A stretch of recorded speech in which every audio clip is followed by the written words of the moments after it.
I just got done with the hell that is food poisoning. I don't want to talk about what I just went through. But something else that has been putting people through hell this year is what George Pickens is doing to defensive backs, because he's dominating the league. He's a top 3 receiver in football, and it's not a hard case to make that he'll make the All-Pro team this season. George Pickens was traded by the Pittsburgh Steelers to the Dallas Cowboys back in May with a 7th round pick for a 3rd and 5th. Safe to say that trade has worked out for Dallas, as Pickens currently has 67 grabs for 1,054 yards and 8 touchdowns, while the Steelers wide receivers have combined for 84 catches for 1,082. Yes, combined. George is just 86 yards away from his career high in Pittsburgh, but he never would have been used like this in the Steel City. The Cowboys are finding ways to get Pickens the ball in space so he can make plays after the catch, which is something that he's always been great at. I mean, Tom Brady said that George Pickens' best route was the slant, which was a route that he had a 82.4% success rate in 2024, while it only took up 13.9% of his routes according to Matt Harmon's reception perception. In 2025, the success rate on slant routes jumped up to 88%. Pittsburgh used him as a go-ball, contested-catch receiver, which he was great at, but he has developed into a guy that you want running a complex route tree versus man coverage, so you can beat his man and catch the ball in space with potential for an explosive downfield. He still is going deep and getting those contested targets, leading the league with 28 contested targets, and is also leading the league with 11 deep contested targets, and catching contested balls at the 2nd best rate of his career of 64%.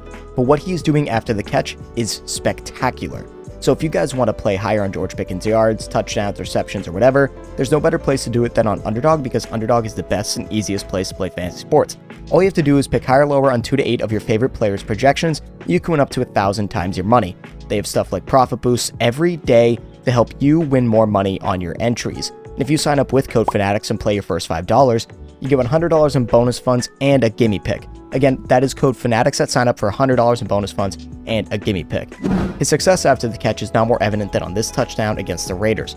Lined up at the top of your screen, he's going to win immediately off the line with just a stutter step release and cut inside. And at the top of his route, he creates his separation by just planting in the ground, using his strength to get off the defender when they were legally hand fighting, so it is not OPI. But look what he does when the ball comes his way. He sticks his left foot into the ground, expecting to catch and turn towards the sideline because the defensive back is on his back. That is not something that you can teach easily. It's just great instinct to create yards after the catch. He catches the ball and turns to the outside, knowing that the corner has no chance of tackling him at the catch point. He runs down the field, and as he is, notice how his pad level is very high? This makes the rest of the Raiders defense think that he will not cut inside trying to score. Maybe they think he's going for the sideline or that he'll initiate contact, but cutting inside was not in their mind. But with Lonnie Johnson and Jeremy Chin closing in at full speed, Pickens cuts back in and speeds by them for a Cowboys touchdown. And against the Eagles, this motion flat route that causes Michael Carter to comedically run into Quinion Mitchell leaves Pickens by himself on this slant route. The route's nothing fancy by George, the defense sets it up for him, but look when he catches the ball. The reason he can create so much yards after catch is because his 0 to 60 is like an SRT, almost instant. He gets so many extra yards from his speed here, and he is a 4.47 guy, but on this play he looks much faster. I thought he was going to score on this, but Sidney Brown got him right as he was trying to squeeze through the gap. The acceleration by Pickens was just beautiful here, and this play set up Dallas to kick the game-winning field goal by Brandon Aubrey, who had actually missed a kick earlier in the game. I know, very rare. His whole route tree isn't contested catch deep balls, like we all felt like it was in Pittsburgh, but it's still one of his strengths, and the Cowboys do put him in those scenarios. On this dig route against Philly, we see this. Top of the screen again, against Adoree Jackson, they're holding each other on Pickens' vertical release. Not a flag. He disengages and breaks inside, and Dak honestly waits a little too long, to my liking at least, to throw this ball. You would think an anticipatory throw shortly after the break would be the best option here, but it's not the result. I'd have to assume he waited to throw it because of Cooper DeJean, who is fast enough to potentially make a play on the ball if he threw it at that point. Pickens high points the ball, makes an athletic grab, takes on the contact from Adoree Jackson, and brings it to the ground. Just an amazing job by GP3 and a first down for Dallas. And there's no need for analyzing this one, because nothing can be said about it. Just a deep corner by Pickens on Cooper DeJean, and he proceeds to just head tap him. That's all. Just wanted to appreciate this play. George Pickens is also one of the most efficient and highest graded wide receivers in the league. Currently, he's 4th in yards per hour run at 2.6, 4th in PFF receiving grade at 90.4, 4.9 yards after catch per reception, which is only 28th, but this is one where you just have to watch the tape and see he's creating explosives with the ball in his hands. I think it's a tough argument on who the wide receiver 1 in Dallas is. CeeDee Lamb's dropping the ball a lot and at crucial times too, and Dak just loved throwing Pickens the ball because he has been more reliable this season, having a catch percentage of 75.3% compared to Lamb's of 62.9%. George Pickens has always been an explosive athlete, but he's developed a complex route tree over the past couple of seasons, and it's coming to life in the Brian Schottenheimer offense, becoming a great option for Dak Prescott. But I do want to go back to that corner route where he mossed Cooper DeJean that we just saw. I guess I'll analyze it. He used DeJean's leverage against him as he was trying to funnel him inside to the safety help. He then takes one step inside, which forces Cooper more towards the inside, and cuts across his body to get wide open. Dak threw the ball later so he cannot catch it in stride and go down the field, but he made the play anyways. It doesn't matter when you get him the ball, he always has a chance to make the play. And taking advantage of leverage is exactly what he has become elite at in Dallas as well, and this play shows a combination of both that and his yards after catch ability.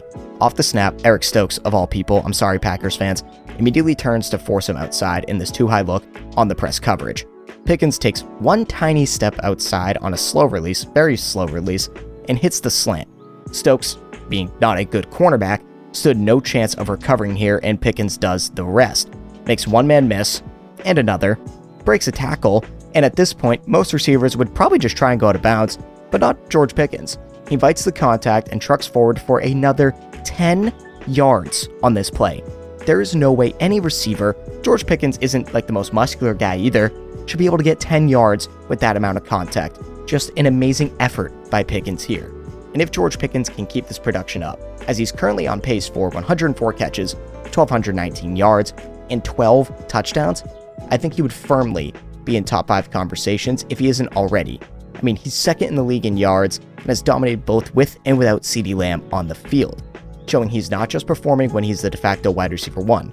Sure, he benefits from having an elite receiver like CeeDee on the field with him, but so does Puka, Amon-Ra with the entire Lions offense, Jamar, and others. And with the games without CeeDee, he had a couple great ones and a couple mediocre ones, so that argument isn't a good one either, and neither of these are good arguments against George Pickens. Domination is domination. He does his best work over the middle of the field, which is something that the Steelers still are not using as much as they should in this Aaron Rodgers and now Mason Rudolph offense. Digs, slants, posts, all of it. Get it to him in the middle of the field and watch him make a play with the ball in his hands. I mean, DK Metcalf hasn't really had that complex of a route tree in Pittsburgh. It's reminiscent of what George Pickens went through in that same place. George Pickens is that guy, and he's showing everybody, including the Steelers, that if he's worth that 3rd round pick, he'll get a huge payday this offseason. If not by Dallas, then someone else will gladly give him big money. He's not just a go ball receiver. He's not just a contested catch receiver. He's not just the guy you throw it to downfield and expect him to bail you out. He's a playmaker, and a dynamic one at that. Brian Schottenheimer and Dak Prescott are getting the best out of George Pickens, and pairing him with CeeDee Lamb, a top 5 receiver in the world before this year, was the best thing to happen for his career. Expect to see George Pickens in that top 5 argument right now, and especially by season's end.